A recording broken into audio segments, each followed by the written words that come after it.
जैसे दुल्हन श्रृंगार के बिना अधूरी है, वैसे ही कढ़ी पकोड़े के बिना अधूरी है। तो जब भी कढ़ी बनाई और पकोड़े ना बनाए तो फिर क्या ही कढ़ी बनाई। हमारे यूपी में तो कढ़ी बहुत ही फेमस है। अगर आपके यहाँ भी है तो कमेंट्स करना और मुझे बताना। तो अभी मैंने रख दी थी कढ़ी पकाने के लिए और मैंने बनाए थे कढ़ी के साथ में पूड़े। कढ़ी और पूड़े का कॉम्बिनेशन इतना गजब है, कभी खाया है तो जल्दी से कमेंट्स करके बताना।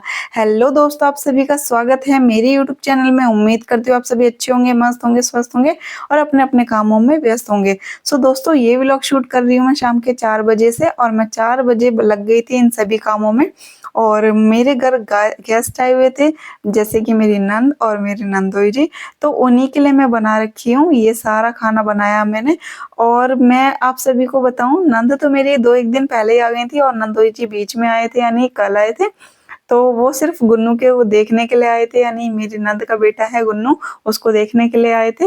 तो इसीलिए मैंने सारा खाना बनाया था। और मिष्टी मुझे परेशान कर रही थी बार बार आके, मम्मा एक पकौड़ी और दे दो, एक पकौड़ी और दे दो। तो ऐसे ही करते करते मैंने सारा खाना भी बनाया। और दोस्तों, यहाँ बना लिए थे मैंने सारे पूड़े भी। और पूड़े इतने गजब लगते हैं कढ़ी के साथ। अगर आप लोगों ने खाए हैं तो जल्दी से मुझे कमेंट्स करके जरूर बताना। हमारे यूपी में जब भी कढ़ी बनाई जाती है तो हम लोग तो पोड़े के साथ ही बनाते हैं। और पोड़ा डिप करके खाओ कढ़ी में तो दोस्तों स्वाद ही, मतलब तबीयत खुश।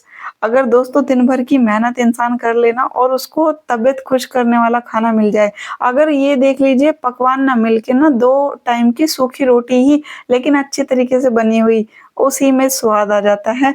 तो अभी मेरी कढ़ी हो गई थी फाइनली तैयार और मैंने छोंक लगाने की भी तैयारी मैंने अच्छे से कर ली है दूसरी गैस पे। और अभी छोंक हो रहा है तैयार। और देखिए कढ़ी कितनी अच्छे से मीडियम साइज की बनकर हो गई है तैयार। ना ज्यादा पतली है और ना ज्यादा गाढ़ी। और मैंने लगा दिया था यहाँ पे कढ़ी में छौंक। मिष्टी के पापा करवा रहे थे मेरी थोड़ी सी हेल्प। तो मैं यहाँ पे वीडियो शूट भी कर रही थी, खाना भी बना रही थी और सबको सर्व भी कर रही थी। तो मिष्टी के पापा कढ़ी को भी चला रहे हैं और उन्होंने मेरी बहुत मदद कराई। दोस्तों, ऐसे ऐसे काम वो मेरे साथ जब कभी करा देते हैं, लेकिन वो मूड के ऊपर डिपेंड करता है। तो मुझे बहुत ज़्यादा खुशी होती है।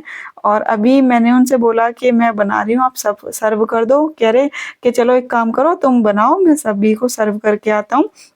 तो यहाँ पे ना कढ़ी में से ये मिर्ची छाट रहे थे और कह रहे थे मम्मी को एक मिर्ची दे।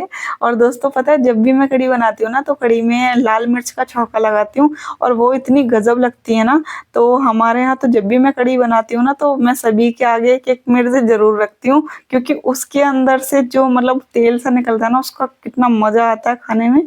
तो कढ़ी और बनकर हो गई थी तैयार और सारा खाना बनकर भी हो गया था तैयार।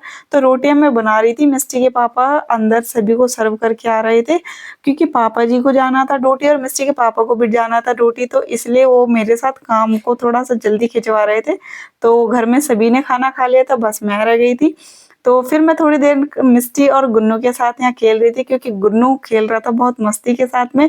और जब भी मैं गुन्नू के पास आती हूँ और उसकी वीडियो बनाती हूँ तो मुझे इस तरीके से देखता, पता नहीं मैंने कौन सा कांड कर रखा हो।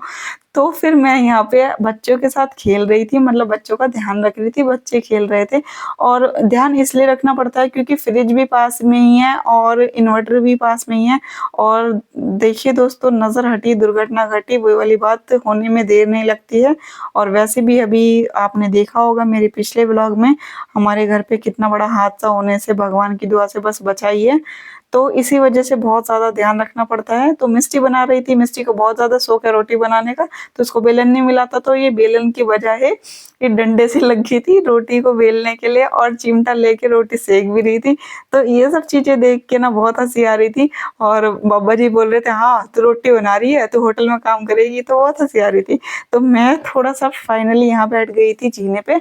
पापा जी का टिफिन भी मैंने कर दिया था पैक और गुन्नू और मिष्टी तो लगे पड़े थे अपनी रामलीला करने, यानी खेलने में लगे हुए थे। और गुन्नू का ना मिष्टी के साथ तो बहुत मन लगता है, कहते हैं ना बच्चों का बच्चों के साथ लगता है तो बड़ों का बड़ों के साथ लगता है।